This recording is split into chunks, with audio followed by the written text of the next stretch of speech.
नमस्कार। आज तारीख है 26 दिसंबर, दिन शुक्रवार। मैं हूं अरुण पांडे। आप सुन रहे हैं द लेंस का न्यूज पॉडकास्ट राउंड अप, जहां होती हैं खबरें देश दुनिया की और आखिर में होगी खबर खास।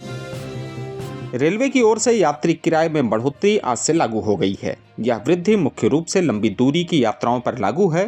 रोजाना सफर करने वालों को इस बढ़ोतरी से दूर रखा गया है। लोकल ट्रेनें, उपनगरीय सेवाएं और 215 किलोमीटर तक की साधारण श्रेणी की यात्राओं पर कोई अतिरिक्त बोझ नहीं डाला गया, लेकिन साधारण श्रेणी में 215 किलोमीटर से अधिक दूरी पर प्रति किलोमीटर 1 पैसा अतिरिक्त, जबकि मेल एक्सप्रेस ट्रेनों की एसी, नॉन एसी और सभी एसी क्लास में 2 पैसे प्रति किलोमीटर की बढ़ोतरी की गई है। इसे उदाहरण से समझें। 500 किलोमीटर की नॉन एसी यात्रा पर करीब 10 रुपये अब ज़्यादा लगेंगे। 800 किलोमीटर की एसी यात्रा में 16 रुपये तक का इजाफा हो सकता है और 100 किलोमीटर तक 20 रुपये अतिरिक्त देना होगा। यह बढ़ोतरी राजधानी, शताब्दी, वंदे भारत, दुरंतो जैसी प्रीमियम ट्रेनों पर भी लागू होगी। 26 दिसंबर से पहले बुक किए गए टिकटों पर कोई अतिरिक्त चार्ज नहीं लगेगा। नई दरें केवल आज या उसके बाद बुक किए गए टिकटों पर लागू होंगी। इस बढ़ोतरी के पीछे रेलवे की दलील है कि बढ़ते परिचालन खर्च, स्टाफ वेतन, पेंशन और सुरक्षा आधुनिकीकरण पर निवेश के कारण यह कदम उठाना जरूरी था। इससे इस साल करीब 600 करोड़ रुपए की अतिरिक्त आय रेलवे को होगी। उधर केंद्रीय पर्यावरण, वन एवं जलवायु मंत्रालय ने सर्वे ऑफ इंडिया को अरावली क्षेत्र की मैपिंग का निर्देश दिया। यह निर्देश 17 दिसंबर को जारी कार्यालय ज्ञापन में है, जो 8 दिसंबर को पर्यावरण सचिव की अध्यक्षता में हुई बैठक के बाद आया। इस मैपिंग का उद्देश्य सर्वोच्च न्यायालय द्वारा स्वीकृत नई परिभाषा को लागू करना है, जिसमें अरावली पहाड़ियों को स्थानीय स्तर पर कम से कम 100 मीटर ऊंचाई वाले भूभाग के रूप में परिभाषित किया गया है। पर्यावरण मंत्रालय का कहना है कि यह परिभाषा खनन पर नियंत्रण को और मजबूत करेगी। वर्तमान में अरावली क्षेत्र के मात्र 0.2% हिस्से में ही खनन की अनुमति है।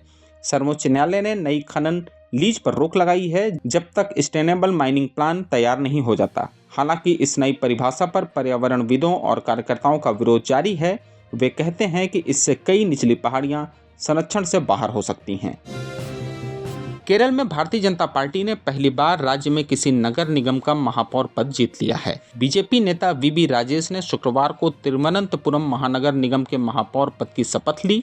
उन्होंने 101 सदस्यीय परिषद में 51 वोट हासिल किए, जिसमें 50 बीजेपी पार्षदों और 1 निर्दलीय पार्षद का समर्थन हासिल था। सीपीआईएम उम्मीदवार आरपी शिवाजी को 29 और यूडीएफ के एस सबरीनाथन को 19 वोट मिले। इस जीत के साथ बीजेपी ने 45 वर्षों से चले आ रहे वामपंथी गठबंधन के नियंत्रण को समाप्त कर दिया है। उधर राजस्थान की राजधानी जयपुर से सटे चौमू कस्बे में गुरुवार देर रात तनाव फैल गया। यह तनाव एक मस्जिद के बाहर पड़े पत्थरों को हटाने से शुरू हुआ। खबरों के मुताबिक बस स्टैंड के निकट एक मस्जिद के बाहर सड़क पर लंबे समय से पड़े पत्थरों को हटाने का काम आपसी सहमति से शुरू किया गया था। शुरुआत में सब शांतिपूर्ण रहा, लेकिन अचानक विवाद बढ़ गया। रात करीब 2-3 बजे कुछ अज्ञात लोगों ने पुलिस पर पथराव शुरू कर दिया, जिसमें से 4 से 6 पुलिसकर्मी घायल हो गए। पुलिस ने स्थिति संभालने के लिए लाठीचार्ज और आंसू गैस का इस्तेमाल किया। तनाव फैलने से रोकने के लिए प्रशासन ने चौमू में mobile internet, WhatsApp, Facebook, x समेत सभी सोशल मीडिया और डेटा सेवाओं पर 24 घंटे के लिए अस्थायी रोक लगा दी है। यह रोक 27 सितंबर सुबह 7 बजे तक लागू रहेगी। इस दौरान सिर्फ वॉइस कॉल और ब्रॉडबैंड सेवाएं चालू रहेंगी। इस मामले में अब तक 3 लोगों को गिरफ्तार किए जाने की खबर भी है। और आखिर में जरा हट के में जानिए जूडो खिलाड़ी योगिता के बारे में, जिन्हें मिला है राष्ट्रीय बाल पुरस्कार, जो है छत्तीसगढ़ के एक नक्सल प्रभावित गांव से। छत्तीसगढ़ के कोंडागांव जिले के एक दूरस्थ नक्सल प्रभावित गांव से निकलकर 14 वर्षीय जूडो खिलाड़ी योगिता मांडवी ने देश में अपनी अलग पहचान बनाई। शुक्रवार को नई दिल्ली के विज्ञान भवन में राष्ट्रपति द्रौपदी मुर्मू ने उन्हें प्रधानमंत्री राष्ट्रीय बाल पुरस्कार से सम्मानित किया। यह पुरस्कार खेल, नवाचार, सामाजिक सेवा, कला और संस्कृति जैसे क्षेत्रों में उत्कृष्ट उपलब्धि के लिए दिया जाता है। योगिता ने 4 साल की छोटी उम्र में माता पिता को खो दिया था। फिर भी दृढ़ संकल्प और कठिन परिश्रम से उन्होंने जूडो में राष्ट्रीय स्तर पर कई पदक जीते। 2024 और 25 में उन्होंने राज्य और राष्ट्रीय प्रतियोगिताओं में स्वर्ण और कांस्य पदक हासिल किए। मौजूदा समय में योगिता भोपाल के खेल प्राधिकरण के राष्ट्रीय उत्कृष्टता केंद्र में प्रशिक्षण ले रही हैं और देश की उभरती जूडो प्रतिभाओं में से एक हैं। आपको बता दें कि योगिता मांडवी ने कम उम्र से ही जूडो खेल में अपनी विलक्षण प्रतिभा का परिचय दिया था।